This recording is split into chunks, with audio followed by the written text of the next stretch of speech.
สี่แจ้งต่อคำคิดคำเห็นของบรรดาทานคือแนวนี้ก็ขออภัยที่บทตอบนี่จะบ่เป็นโลจิกเนาะก็จะตอบตามคำคิดคำเห็นและกันคำถามของบรรดาทานเนาะแต่บรรดาทานได้มีคำเห็นก็มีหลายทานก็เห็นว่า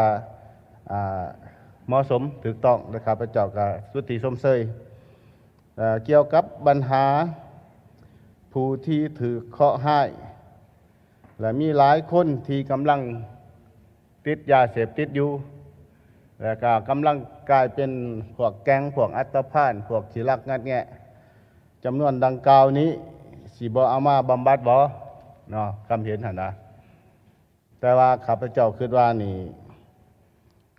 คันให้มันถือก็ต้องได้บำบัดเบิดแต่ว่าเดี๋ยวนี้พวกข้าพเจ้าเอามาบำบัดนี่แม่นผู้ที่กระทำผิดจังเอามาจังได้เอามาอันสองมานี่พ่อแม่เอามาฝากก็ได้เอามาเนาะแต่ว่ายังบ่ทันได้ไปล้อจับเอาอยู่แต่ละบ้านผู้ที่กินหวานกินยาหั่นท่านสิเอามาเบิดหั่นแล้วพวกเฮาแห้งสิบ่มีบ่อนฝังบ่ขออภัยบ่มีบ่อนขังเนาะบ่มีบ่อนขังเนาะมันเป็นเท่านั้นวันนี้เอามาขังแล้วนี่เพิ่นก็มอบให้เจ้าหน้าที่โลดได้เนาะมอบให้เจ้าหน้าที่รับผิดชอบโลดนับตั้งแต่กินแต่อยู่เนาะแล้วบ่มีการประกอบส่วนหยังคือฐานประธานสภาก็ฮู้มื้อก่อนเพิ่นก็ได้ล้มน้ำเฮาว่านักโทษผู้นึงกินข้าวเดือนนึง150,000 กีบเนาะกินอัตรากินหั่นนะแล้วถึงมื้อนึง5,000 กีบแต่ว่า5,000 กีบนี่บ่แม่นไปซื้อของกินได้ข้าวอยู่หันน้ำอยู่หันเนาะเกลืออยู่หันแป้งนัวเพชรอยู่หันถือว่าได้กินแท้ๆนี่ 1,000 กีบเหลือจากตัดจากข้าวจากหนังคนผู้นึงกินอัตรามื้อ 1,000 นึงถ้าว่าร่วมกัน70คนได้สิสิ้นกิโลนึงแต่ว่าเลยสิ้นกิโลนึงมากิน2คาบได้พุ่นละ70คนได้350 กรัมต่อละ500 กรัมแต่ว่าเป็นยังจังอยู่ได้ย้อนว่าพวกเขามีการเพิ่มพูนผลิตผลอยู่ในหันมีการปลูกผักปลูกหญ้ามีการสารกระตากระบุ้งมีการสารแหสารมองเฮ็ดเฟอร์นิเจอร์นี่เจอเฮ็ดห้องงานแน่ก็มีจำนวนหนึ่งจังอยู่เลาะว่าจังสั่นซะแต่ว่ามาถ่ายปีนี่ ถือวิกฤตการทางด้านเศรษฐกิจเขาขึ้นราคาเนาะพวกนักธุรกิจที่ส่งเขาบ่อยากส่งเขาให้กินนะเพราะว่าเส้นสัญญา 6,000 มันขึ้นฮอด 12,000 เขาก็อยู่บ่รอดอันนี้ก็ยุ่งยากพวกเขาก็จำเป็นทมหันทมนี่ไปให้มันหลอดไปนั่นน่ะเนาะแต่ว่าจิตใจพวกเขานี่ก็อยากเอามาบำบัดให้มันเบิดเนาะอันนี้นั่นทัศนะของพวกเขาแต่ว่าคันเอามาบำบัดเบิดนี่มันเป็นการแก้ป้ายทางเลยบรรดาทานคันดีที่สุดบ่ให้มีบำบัดหันดีที่สุดแล้วคันว่าให้ไม่แต่บำบัดนี่ก็พากันสร้างคุ้มครั้งกันนะก็เอามาเบิดให้ภาครัฐเลี้ยงผู้เดียวอยู่หันเบิดแล้วเป็นอันนั้นเนาะมันเป็นอันนั้นเลยบ่มีผู้สิเฮ็ดเศรษฐกิจบ่มีผู้สิพัฒนาประเทศชาติบ้านเมืองแล้วมีแต่พากันกินยาแล้วเผื่อขี้ขลาดออกให้งานมันเป็นอันนั้นเชิงสันนะควรศึกษาอบรมตั้งแต่ต้นสถาบันครอบครัวนี่เว้ากันแนวใดบ้านนี่เว้าแนวใดเมืองนี่เว้าแนวใดพอรัฐบาลได้ตกลงแบ่งให้เบิดอะดิเวลาเว้ากันเรื่องวาระแห่งชาตินี่ว่าโดยยาเสพติดนี่รัฐบาลมอบให้กระทรวงนี่พวกเฮาบ่เว้าอีกเด้อเฮาได้เว้าแล้วเพิ่นเว้าเนาะคำสั่งเลขที่19บ่หรือเท่าใดนี่แหละให้พวกสายเฮ็ดโลดตามระเบียบหลักการเนาะเพิ่นเว้าได้นั่นแต่ว่ามามื้อนี้มีหลายท่านก็ว่ายังบ่ทันได้ร่วมกันมีบางบอนบ่ทันได้รับการโฆษณาบ่ทันได้รับบ่ทันรู้สึกเนาะในการเฮ็ดอิหยังต่างๆหั่นน่ะอันนี้ควรกวดกล้าขึ้นบ่เฮาว่าสมมุติว่าแล้วสิให้พวกเฮาไปกวดพวกสหายเนาะคิดว่ามันก็บ่เหมาะสมเพราะว่ามีคำสั่งแล้วเบิ่งตามคำสั่งอำนาจการปกครองแต่ละบอนอันนี้ครับพระเจ้าคิดว่าแนวนั้นเนาะบัดนี้สถานที่คักขังทีเดียวนี่มีนี่แออัดบ่ก็เคยได้ว่ามื้อก่อนแออัดแท้เนาะบ่แม่นแออัดอะล่ะเดี๋ยวนี้เกิดฮอดขี้ฮิตเนาะขออภัยนำติดขี้ฮิตแต่ก็มีเดียวนี่เนาะย้อนว่าน้ำบ่พอบ่อยู่บ่นอนบ่ได้ซักได้สู้หรือว่าอื่นต่างๆการกินการอยู่มันบ่รับกันอนามัยหั่นแหละแต่ว่าพวกเฮาได้มีทิศแล้วเดี๋ยวนี้นี่พวกเฮาสร้างศูนย์หรือว่าสร้างคุ้มขังเป็นภาคหนึ่งได้10 กว่าพันเดี๋ยวนี้นะพวกเขาได้เอาจากแต่ก่อนในพวกทานว่าขังน้ำกันเบิดผู้ต้องหาเป็นนักโทษกับขังน้ำกันผู้ยาเสพติดกับขังน้ำกันผู้คดีอื่นๆกับมาขังน้ำกันหันย้อนมันว่ามีเวลาน่ะมันแออัดเดี๋ยวสิขังอยู่ใส่บัดมาเดี๋ยวนี้ภายหลังที่มีเวลาแห่งศาสตร์พวกเขาก็ได้ว่าง เนาะอยู่ภาคเหนือ6แข็งภาคเหนือนี่ก็ได้กวดเขามาอยู่หลวงพระบางเบิดสำหรับนักโทษส่วนของแข็งอันเอาไว้เป็นภาคส่วนผู้ต้องหาบ่แม่นท่านเป็นนักโทษเตือเนาะอยู่เมืองก็เอาไว้สำหรับผู้ต้องหาให้อยู่หันก่อนส่วนศูนย์บำบัดเดี๋ยวนี้กำลังเริ่มที่เพิ่นได้ให้เงินมานี่พวกเขาเริ่มสร้างศูนย์บำบัดขยายออกไปให้มันได้หลายเติบเนาะก็คือเบิ่งพวกสหาย50-60,000กว่าคนเลยเดี๋ยวนี้แล้วเลี้ยงมื้อนึงรัฐบาลนี่ก็บ่แม่นเสียเงินน้อยในการเลี้ยงภาคส่วนดังกล่าวนี่มันเป็นแนวนั้นเนาะแล้วก็หลังจากครั้งแล้วนี่เฮ็ดแนวใดยามีบ่ก็คือได้รายงานหั่นแหละยาปัวก็บ่เพียงพอแพทย์ก็เอาแพทย์ทหารแพทย์ตำรวจเท่านี้แหละไปปัวบางเทื่อกับแพทย์ปกครองมันก็ไปแต่ว่ากับหวานยาคือเว้าหั่นเนี่ยกักขังมาให้กินซื่อๆนะบ่แม่นกักขังเพื่อปีนปัวเพราะว่าการปีนปัวมันก็ต้องมีระบบของมันเป็นระบบระเบียบมีการกวดกาคักแน่คือบรรดาทานว่ามันออกเมื่อล่ะคือมันบ่มีวีซ่าชีพอันนั้นอันนี้บ่ได้ฝึกบ่นี่วีซ่าชีพนี่ก็บ่ได้ฝึกหรอกเนาะบ่มีดอกว่าสิสอนจะมาจอดเล็กจอดค้างเฮ็ดนั่นเฮ็ดนี่มีแต่ว่ามีเฮ็ดตัวจริงโลดปลูกผักจังซั่นแหละสารแหสารมองจังซั่นแหละเนาะคันสิให้ฝึกจบมีวีซ่าชีพไปเฮ็ดเวียกประกอบอาชีพอื่นๆได้นี่มันยาก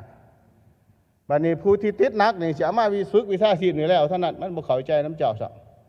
เนาะมีแต่มันสิหายสิหึนบางเทื่อก็ตีบางเทื่อก็อันนั้นอันนี้มันแบบว่าสติของมันบ่มีแล้วมันเป็นอันนั้นจำนวนหนึ่งเลยจำนวนหลายนะจำนวนนั้นอันนั้นมาฝึกให้งานบ่ได้แหละจำนวนนั้นต้องได้ใช้เวลาดนเนาะแล้วพวกเขาฝึกให้งานได้มีแต่พวกเอามาฝากแบบบำบัดอย่างต่างๆนี่ก็ฝึกแบบนั้นแหละแต่ว่ามันบ่เป็นระบบร่วมทั้งศึกษาอบรมการเมืองแนวคิดคือกันก็ขึ้นห้องแต่ละมื้อแต่ละวันก็แม่นเอาตำรวจนั้นเป็นผู้เว้าเป็นผู้โฆษณานั่นนี่ให้ฮักศาสตร์ฮักระบอบให้แก้ไขการกินกันเสพต่างๆนี่ให้มันลดลงก็ได้เว้าแนวนั้น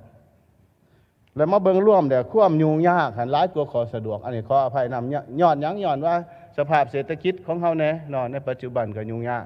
แล้วถ้าเอียงของการขยายตัวของยาเสพติดนี่ก็สูงคือบรรดาผู้แทนเว้าหั่นแหละอันนี้แล้วบัดนี้บ้างแข้งนี่ก็ยังบ่ทันมีศูนย์บำบัดแต่ว่าพวกเฮาเดี๋ยวนี้ได้หาเงินแล้วก็จำนวนนึงที่เพิ่นเอาให้อัน2มาก็ระดมเล่นกีฬาหาเงินหาคำสวยคือแข่งใส่กองนี่ก็สวย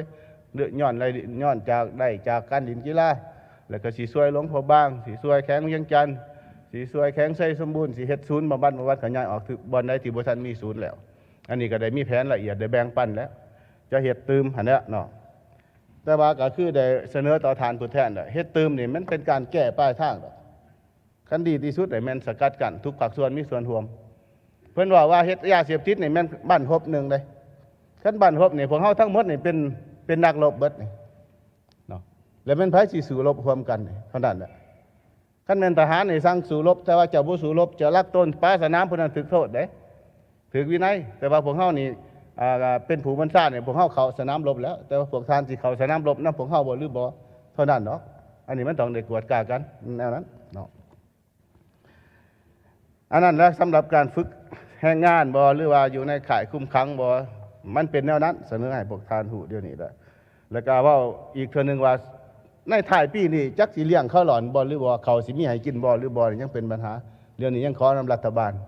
ขอดัดแก้งบประมาณซื้อข้าวกินซื่อๆบ่ทันเว้าเรื่องนั้นอื่นเนาะอันนั้นเว้าร่วมในชีวิตของนักโทษมีความยุ่งยากหลายแนวนั้นแล้วบัดนี้การเฮ็ดหน้าที่ของเจ้าหน้าที่ตำรวจการเก็บกำข้อมูลข่าวสารแรงผู้ค้าผู้ขายให้ถึงกกถึงหักรวมถึงผู้ขนส่งค้าขายต่างๆนี่พวกเฮาฮู้บ่อนยาที่มันผลิตออกมานี่ฮู้แต่ว่าเฮาสิเฮ็ดแนวใดประเทศเพื่อนบ้านใกล้เคียงเฮานี่แหละเฮาเว้านำเขาบ่ได้เด้เขาบ่มีรัฐบาลเด้เขาเป็นเขตพิเศษเขตเอกราชเนาะแล้วมันจ้างคนผู้นึงเอาไปขายถ้าว่าเจ้าขายถูกตำรวจจับของเจ้ายาข่อยบ่เอาเงินบ่เอาโทษเจ้าให้เจ้ามาเอาใหม่ไปขายใหม่มันบ่นั่นน่ะเด้วิธีเขาเฮ็ดดังนั้นเขาก็มาเฮ็ดอีกมันเป็นอันนั้นแหละบัดนี้เฮานี่เป็นทางผ่านเป็นประเทศใกล้เคียงทางผ่านบัดนี้ชายแดน 2-300 กิโลเมตรตำรวจเท่าใดสิไปย้ายกำลังบ่ได้กลางคืนกลางเว้นมันก็ได้อยู่ได้นอนได้อย่างแน่นี่ครับมันก็หาบ่เห็นวิธีเขาลักมันก็เก่งเดี๋ยวนี้แห้งเก่งกว่าแต่ก่อนมันเป็นอันนั้น มันก็ต้องได้เข้ามาผ่านมาหยังแต่ว่าพวกเฮานี่ก็บ่ได้อยู่ได้เศร้าคือกันเนาะกำลังก็คือพวกทานถูมันเป็นแนวนั้นบ่แม่นแต่ว่าประเทศเฮาประเทศใกล้เคียงเขาก็ยุ่งยากคือกันแล้วก็ร่วมเรื่องบัดทั่วโลกนี่ปัญหานี่ยังบ่ทันหยุดเศร้ามีบัดทั่วโลกนี่ประเทศทันสมัยก็มีเนาะมันเป็นแนวนั้นเดี๋ยวนี้เวียดนามเพิ่นก็ดีใจว่าเฮาเฮ็ดอันนี้ได้ดีเพิ่นก็รุดพรหลายเนาะเพิ่นก็รุดพรหลายเพิ่นก็มาหย่องย่อชมเชยพวกเฮาเนาะแต่ว่าก็บุกลุกชุกหยู่ช่วยเหลือพวกเฮาตั้งศูนย์ต่างๆเรียบตามชายแดนเพื่อให้พวกเฮาช่วยเพิ่นพวกเฮาก็เฮ็ดนั่นแหละอันนี้แหละแม่นว่าสำหรับการเฮ็ดหน้าที่ของพวกเฮานี่ก็ยุ่งยากแต่ว่าอยากแก้ตัวนี้มีตั้งแต่ว่าช่วยกันคือสหายใส่ใจเว้าเฮาชมเชยที่สุดมันต้องเว้าเรื่องบ้านกลุ่มบ้านเนาะตะแสงกลุ่มบ่แม่นตะแสงกลุ่มสมมุติว่านั่นน่ะเมืองกลุ่มเมืองเนาะให้มันเป็นนั่นน่ะแล้วอยู่บ้านนี่นายบ้านต้องเข้มงวดเข้มแข็งอำนาจการปกครองอยู่หันต้องได้รับการปรับปรุงให้มีคุณภาพมันจังสิได้อันนี้รองนายบ้านเป็นผู้ขายสักเฮ็ดแนวใดอันนี้เว้าแจ้งเลยการเว้าซื้อให้ก็ได้แต่ว่าหากบ่เว้าดอกอยู่นี่เนาะก็ของพวกเฮาก็จับได้รองนายบ้านก็มีถึกนายบ้านก็มีมันเป็นนั่นน่ะถือคนอยู่สังกัดรัฐเฮานี่ก็มีอยู่สำนักงานองค์การอยู่แผนกการก็มีอันนี้แล้วอยากขอให้พวกเฮานี่ว่าต้องได้ช่วยกันนั่นแหละเนาะบัดนี้ส่วนไอ้น้องที่เฮ็ดหน้าที่การสืบการสวนการแก้ไขนี่บางท่านก็ว่าเป็นหยังคือมันซักซ่าแท้มันคือบ่ไหวแท้นี่เพราะว่าธรรมดาเฮาจับแล้วนี่ว่าจะมียาเสพติดเฮาอยากเอาโทษน้ำเหล้านี่เฮาต้องได้กวดยาเสพติดแม่นแท้บ่แม่นสารเสพติดแท้บ่หรือว่าแป้งข้าวจี้ซื่อๆหรือว่าเป็นเม็ดยาดีไอดีวัดซื่อๆบ่มันต้องได้กวดตามระเบียบหลักการมันบัดนี้เครื่องกวดทั่วประเทศนี่อยู่3แห่งหาก็ได้ใหม่เมื่อกี้นี่3เครื่องไม่ใหญ่6-7แข็งมาห่มเขาอยู่บนเดียวหันกวด2 ชั่วโมงได้ต้องได้พักนั่นน่ะบัดนี้คดีเกิดขึ้นอยู่แต่ละเมืองนี่สิเอามาเลยบ่เอามารวบรวมได้เป็น100คดีจังเอามาให้มากวดเทื่อหนึ่งมันก็ซ่าบัดนี้เฮ็ดแนวใดคันว่าดีแท้มีแข็งไผแข็งมัน18แข็ง18เครื่องกวดแล้วก็สั่งสรุปว่าอันนี้แม่นยาเสพติดนั่นแม่นยาเสพติดเท่านั้นเท่านี้กรัมถึกโทษเท่าใดก็ต้องเขียนไปให้อัยการเพิ่นรับทราบแล้วเพิ่นก็ไปแก้ไขโลดแล้วอันนั้นเนาะอันนี้มันสรุปบ่ได้มันเป็นอันนั้นนะมันก็ก่อมันสิซะหั่นน่ะย้อนแนวนั้นดอกอันนี้ขอให้ผู้ท่านเข้าใจแนวนั้นนะบัดนี้ไอ้น้องนี่ผู้ไปเฮ็ดนี่เป็นหยังจังบ่มีสติระวังตัวบ่มีนี่บ่ที่จริงเราก็อยากยังมีชีวิตอยู่หั่นแหล้วแต่ว่าย้อนบังเอิญย้อนพระเดชศาสตร์มอบหมายเนาะเสียสละชีวิตก็ต้องไปแต่ว่าไปหันก็คือพวกเฮาฮู้นำกันแหละเขาก็อยู่ระดับขันกลุ่มเนาะตำรวจกลุ่มแหละส่วนหลายที่ถูกเนี่ยขาดสติระวังตัวแน่ก็ปานนั้นเสือกันกระสุนก็เอาให้อยู่แต่ว่ามันก็หนักเขาก็เลยบ่นุ่งคิดว่าคือสิบ่เป็นปัญหานั่นน่ะนะแต่ว่าบัดของก็ติดตามดนแหละมันบ่มีปัญหาหยังดอกกวดกล้าเบิ่งยกตัวอย่างคืออยู่แข้งหัวพันย่างเซิงหน้ากันน่ะมองกลุ่มอยู่เนาะแล้วเราก็ย่างกับนักเรียนมาผู้มันเอายาหันตำรวจก็ขึ้นไปเห็นก็เลยมีแต่ห้องถามซื่อๆว่าจะพายธงอีหยังหันมาให้กวดแน่ว่าซั่นมันก็บ่ทันได้ว่าให้กวดมันก็ยกปืนใส่รถอันตัวนี้ถือผู้ใดไปถามก็ต้องถือคือกันบ่แม่นว่ามีสติปานใดก็ต้องถือคือกันอันนี้นะกรณีนั่นน่ะแต่ว่าพวกเฮานี่จะก่อนสิเป็นนายตำรวจเป็นนายทหารก็ได้เฮียนเบิดหั่นแล้วแต่ว่ามันสิไปเฮียนวิธีกั้นลูกปืนนี่ยากที่สุดเนาะมันเป็นนั่นเนาะจังซั่นแต่ก็พวกเฮาก็ได้เว้าได้ร่วมกันได้สร้างจิตสำนึกหรือว่าสร้างสติหลังจากมีเหตุการณ์พวกเฮาเอิ้นมาเบิดกองบัญชาการ18แขวงกำนครนี่แหละมาเว้าวิธียุทธวิธีในการป้องกันตัวในการสกัดกั้นต่างๆคิดว่ามันต้องมีนั่นแต่ว่าอันนี้ก็ย้อนมีความจำเป็นพวกเฮาก็ได้เฮ็ดนโยบายดีที่สุดเนาะเฮ็ดนโยบายดีสุดเลื่อนสั้นให้อีก2 ขันสมมุติว่า100 ตีนี่ก็เลื่อนฮอดอันน่ะ1,000 ตีโดดแล้วเนาะนั่นน่ะเนาะแล้วก็เอาเงินนโยบายให้เบิ่งแย่งครอบครัวเอาเมียมาเข้าเป็นกำลังรับใช้แต่งอยู่แต่งกินเบิ่งลูกทำเฮียนแล้วมื้ออื่นนี่เฮาก็ยังระดมเงินจากภายนอกสิไปช่วยอีกครอบครัวนึง40-50 ล้านได้เบิ่งขึ้นเท่านั้นเนาะอันนั้นนั่นแหละเรื่องคดีที่มันซักษาหันบัดนี้การคุ้มครองเป้าหมายหยังต่างๆแล้วพวกเฮานี่ก็มีเบิดตารางเครือข่ายของพวกเฮานี่มีติดตามอยู่เนาะแล้วบางคนก็ออกเฟซออกข่าวว่าเป็นหยังผู้อื่นคือจับได้เฮาบ่จับบ่ได้พวกเฮาก็มีเป้าหมายของพวกเฮาเว้าบ่ได้ดอก เนาะเขาจับปรับแล้วเขาบอกแล้วพวกเขาก็บอกน้ำเขามันบอกว่าได้มันเผ็ดมันหลายแต่ว่าพวกเขามีทิศทางนกตัวอย่างคือเขาเอาอยู่น้องค่ายเนี่ยเขาหูบ่คนเขาก็จับไปแล้วคนเขานี่นะแก้ไขไปแล้วแต่เขาก็บอกออกข่าวกันออกข่าวก็คือว่าเป็นการโต้ตอบคือว่าเป็นการสร้างภาพพจน์อันนั้นอันนี้ก็เลยยาซะพวกเขาเฮ็ดหน้าที่ได้ดีกว่าเนาะดีกว่าเว้าร้ายเฮ็ดร้ายกว่าเว้าดีกว่าคือวันนั้นเอาแต่ก็ได้ติดตามก็เจ้าถามว่าพวกท่านถามว่า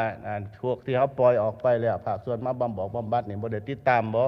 กลับคืนมาน่ะนี่บ่พวกเขาบ่ได้ติดตามสำหรับภาคส่วนนี้มาบำบัดแต่ว่านักโทษนี่มีติดตามมีเป้าหมายติดตามขึ้นบัญชีไว้เนาะนี่เบิดแล้วก็ในต่อไปพวกเขายังสิว่างว่าเล่าเคลื่อนไหวอยู่ไสไปไสมาไสพวกเขาจะมีระบบนั้นเบิดสำหรับนักโทษแต่ว่าภาคส่วนบำบัดนี่ก็ส่วนหลายก็บ่ได้ติดตามหรอกแล้วไปกินอีกบ่หรือว่าแนวใดแล้วจึงมาเห็นตำลังอันนั้นเนาะแล้วก็สำหรับกฎหมายนี่พวกเขาก็สิพยายามปรับปรุงเดี๋ยวนี้ก็สิยังขอเดียวเดี๋ยวนี้ยังขอเดียวจะต้องได้ตกลงเป็นเอกภาพกับองค์การอัยการสูงสุดศาลพระส้นสูงสุดและกระทรวงยุติธรรมถ้าแก้ไขขอด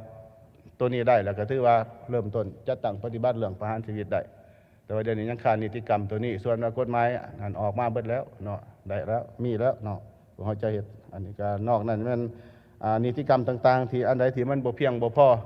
ยังขาดในการแก้ไขปัญหาดังกล่าวนี่พวกเขาจะได้ปรับปรุงขึ้นเติมเพื่อให้มันสมบูรณ์กว่าเก่าเนาะส่วนขอดประสานงานนี่พวกเขามีสำหรับกระทรวงพวกเขามีจุดประสานงานมีคณะกองเลขาตะกี้ท่านนายกรับผิดชอบด้วยกงกันนี่เพิ่นมอบให้เฮารับผิดชอบด้วยกงอีกก็แห้งมันแน่นเขาตืมแต่เกิดพวกเขามีกรมใหญ่ตำรวจเป็นผู้ประสานงานกับทุกกระทรวงแต่ว่าส่วนหลายทั้งบรรดากระทรวงแต่ละกระทรวงเนี่ยเพิ่นก็บ่ได้ประสานปานใดก็บ่ได้รายงานบ่ได้ให้ข้อมูลปานใดแต่ว่าอยู่กับแข้งนี่พวกเขาติดตามเบิดแต่ละแข้งเนาะอันนี้มันสำหรับขอดประสานหันอยากเสนอแนวนั้นแล้วส่วนเรื่องของกลางคดีอันนั้นนี่ย้อนว่าผ่านมานี่ยึดมาแล้ว3สิได้แก้ไขหั่นน่ะคือเฮาได้เว้าหั่นน่ะมันซักซ่าโดนคันแม่นรถก็ตากแดดตากฝนมันก็เพเดี๋ยวนี้เฮาก็มาอยู่เฮาก็หาเงินเองสร้างเองเด้เว้าความซื่อเด้บ่ใหญ่บ่กว้างดอกประมาณ100 คูณ 60นี่แหละ100 เมตรคูณ 60ใส่ได้อยู่ 2-300 คันเดี๋ยวนี้ก็ได้ใส่เอาไว้อยู่หั่นได้จำนวนนึงพอได้รักษาบัดนี้อยู่ต่างแผงนี่บ่ได้รักษาบ่มีบ่อนจอดตากแดดตากฝนอยู่หั่นเด้อรถแล่นนี่ประมาณเดือน1 2 เดือนมันก็ตกหมอกเบิดแล้วบางบ่อนอันนี้รักษายากบัดนี้การยึดได้นี่ส่วนหลายนี่มันบ่ยึดได้เงินยึดได้แต่ยาคันยึดได้เป็นเงินนี่คือสิรวยแห้งบางเถื่ออันนี้บ่ได้แต่ยาบัดนี้คันใดเป็นรถสิไปขายก็บ่ได้คดีบ่ทันแล้วได้เป็นดินก็คดีบ่ทันแล้วบางเถื่อยึดมาแล้วเพิ่นก็ส่งคืนก็มีเนาะบางเถื่อเพิ่นก็บ่เอาก็มีหยังต่างๆมันก็ยังอยู่นำกระทรวงการเงินนั่นแหละเนาะจังซั่นมันจังยุ่งยากเรื่องการปกปักรักษาของกลางนี่นะเนาะส่วนงบประมาณนั้นเพิ่นให้บางเดือนแล้วนี่พวกเฮาก็มาจัดสรรแบ่งให้บรรดาแขวงแบ่งให้บรรดาศูนย์บำบัดต่างๆบางเทื่ออาจจะสร้างศูนย์บำบัดเพิ่มก็จะได้นำใส่เขาแบ่งให้ภาคส่วนไปเฮ็ดหน้าที่ตัวจริงประสานงานตัวจริงก็คิดว่าได้สำนี้ก็ดีแล้วก็ขอบอกขอบใจภาครัฐคิดว่าพวกเฮาสิเฮ็ดเดี๋ยวคือพวกทานว่าผ่านมาเป็นยังป้ายโฆษณามันน้อยแต่นั่นนี่ตะกี้เห็นบ่ได้มีเงินได้เฮ็ดเองเลยระดมผู้นั้นระดมผู้นี้เฮ็ดอันป้ายทั้งหมดที่รายงานมานี่บ่ทันได้ใส่เงินร่วมนี่จักกี่ได้มีแต่เขาเอาเงินของตัวเองนี่แหละของกระทรวงนี่แล้วก็ระดมสังคมระดมบรรดาบริษัทเฮ็ดช่วยกันนั่นแหละรวมทั้งแผ่นพับโปสเตอร์อย่างต่างๆมันกลุ่มตัวเองเบิดทั้งหมดพวกเฮาเป็นผู้เฮ็ดคันว่าทุกกระทรวงเฮ็ดคือเฮานี่คันว่าคือกันกับคำสั่งนายกเพิ่นว่าให้เฮ็ดนี่โอ้ยมันก็คักแล้วเฮาว่าเนี่ยอยากให้เฮ็ดแนวนั้นหั่นแหละแต่ว่าพวกเฮานี่ก็เฮ็ดแนวนั้นเนาะสำหรับสำหรับกำลังของพวกเฮาที่ได้เกินไว้เฮ็ดหน้าที่หั่นเนาะอันนั้นสำหรับคำถามของบรรดาท่านข้าพเจ้าก็อยากมีคำเห็นตอบคือนั่นแหละเนาะ